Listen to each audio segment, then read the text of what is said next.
Ситуация с руслом реки Сысола стабильная. Об этом сообщает министр природных ресурсов республики Екатерина Киселевич.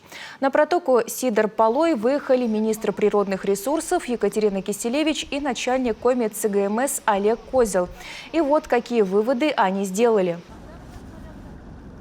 Первое наше наблюдение, сразу хочу поделиться, что в данном месте река Сысола соединяется с рекой Вычегдой через Сидор-Полой.